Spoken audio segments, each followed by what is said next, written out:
What's going on, guys? It's Otaku Phoenix here, and on today's episode of Fate Explained, I'm going to be going over my favorite character, Artoria, Pendragon's signature weapon, the holy sword Excalibur. Now keep in mind, the lore behind Excalibur is really weird. Alright, let's get into it. Stay with me, little bitch, yeah, you know that we don't match. You be capping like a snitch, no thoughts, no step. 2 hoes, 10 toes, new guap, on them banks, new whip, new chips, new kicks, shiny check, she bad.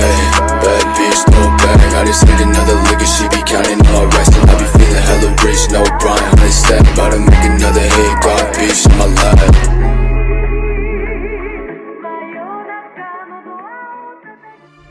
Let us travel back in time 12,000 years ago into the age of gods, during the first dynasties of kings. A comet would pass by the planet, which would later be dubbed as the Umbral Star.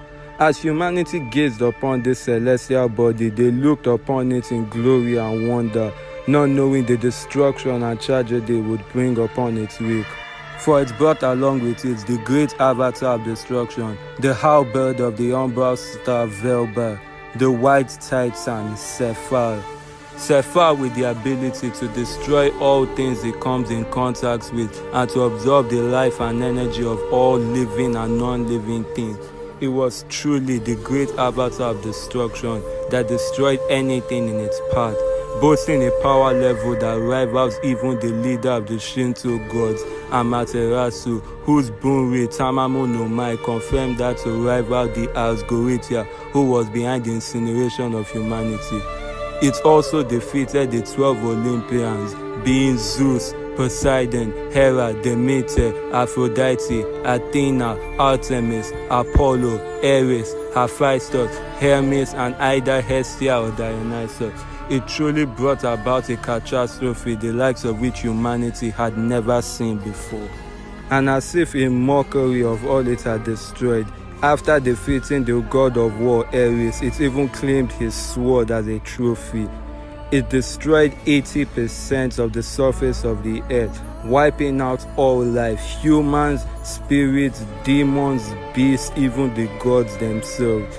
There was truly nothing on earth at the time during the most powerful age that could stop it. All living things on the planet, whether they be humans, spirits, gods, beasts, and demons themselves, cried out to the earth until it instructed the 6 great fairies to use the power at the earth's core to forge a weapon so powerful it defeated the white titan Saber in a single attack. This great weapon became the Earth's defense against extraterrestrials, its name being Excalibur!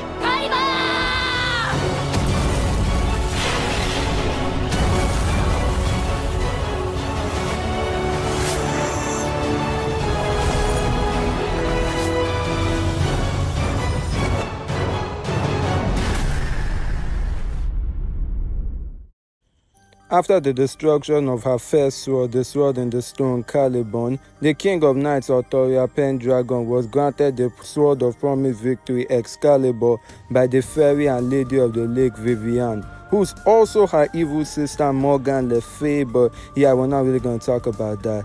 Anyway, Excalibur is the pinnacle of holy sword, the last phantasm forged by the planet as a crystallization of the wishes of mankind, guarded by the extensions of the planets, the fairies. Excalibur can measure the threat to humanity level of its opponents and draw power from the earth's core to defeat said opponents. The only weapon able to rival it is Ea. Now, some Fate fans, specifically Gilgamesh fanatics, have taken Ea to be more powerful than Excalibur, but that is not at all true. There are several reasons as to why Excalibur surpasses Ea, which I'm gonna go over. A lot of people remember the battle in Fate Stay Nights, the Fate route, where Artoria Pendragon fought the king of heroes Gilgamesh.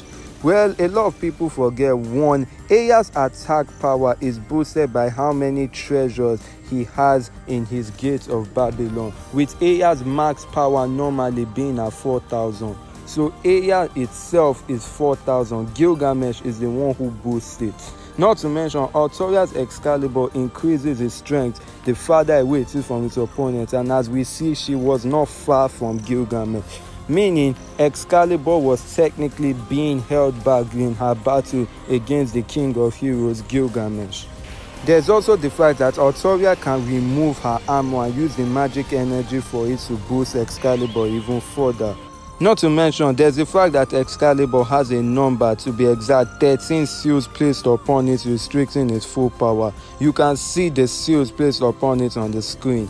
But the point is, Gilgamesh in her battle actually met the condition for 10 out of 13 of these seals to be released. However, if she did release them and use Excalibur's full power, she would, well, at least blow the whole city away.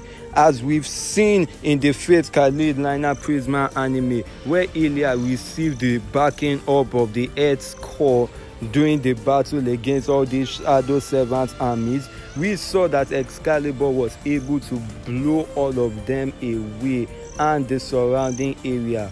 And the counterforce doesn't really give a shit about collateral damage. So yeah, in a battle where Artoria was trying to minimize the damage, she had to hold Excalibur back. Excalibur is not weaker than Aya. She was forced into a situation where she had to restrict her power. Unlike Gilgamesh, who stated with his own mouth he's going all out. So yeah, go cry about it. There are actually two versions of Excalibur in Fate. The one wielded by Artoria Pendragon from Stay Night and the one wielded by Arthur Pendragon from Prototype. Arthur Pendragon's Excalibur, commonly referred to as Excalibur Proto, is fairly similar to Artoria from Stay Night Excalibur, with a few key differences. It can fire off a slash of light that is weaker than an anti-fortress noble phantasm like Saber's invisible air attack, and cannot release its anti-fortress noble phantasm attack unless it undoes 5 or 6 of its seals. Unlike Artoria, who can pretty much spam her Excalibur attack as long as she has enough magic energy. Thanks to this difference, Proto Excalibur is ranked as EX because with having its seals removed, it reaches an unquantifiable level of power. So yeah, it's not that Proto Excalibur is weaker than Stay Night Excalibur, they just are used differently. There is also the alternate version of Excalibur from Fate Stay Night when Saber herself becomes altered, also known as Excalibur Morgan. Now, I'm not really gonna go what into an altar is in this video because I'm gonna do that later on. But to keep it brief, an altar is when the recessive parts of your personality that you usually keep hidden become the dominant one. Kind of like the yin and yang symbol, where the darkness that is inside the light becomes the dominant one. So it becomes the light inside the darkness. So yeah, it's not that altars are evil, they are just a lot more darker, if you catch my drift. This also occurs with her sword Excalibur, turning it from Excalibur to Excalibur Morgan. It basically takes on the traits. I remember when I said Morgan Le Fay and Vivian were the same person. Yeah, this is also reflected with Excalibur, as a normal Excalibur represents the good and kind-natured Vivian, the Lady of the Lake, while Excalibur Morgan represents the evil and wicked Morgan Le Fay. But what does this mean for Artoria herself? Well, it basically means Artoria, who usually holds back Excalibur so as to not damage her environment, just doesn't give a shit and blows it all the hell. And when I say not give a shit, I mean really not give a shit. Like, she'll blow you to Kingdom Come and back.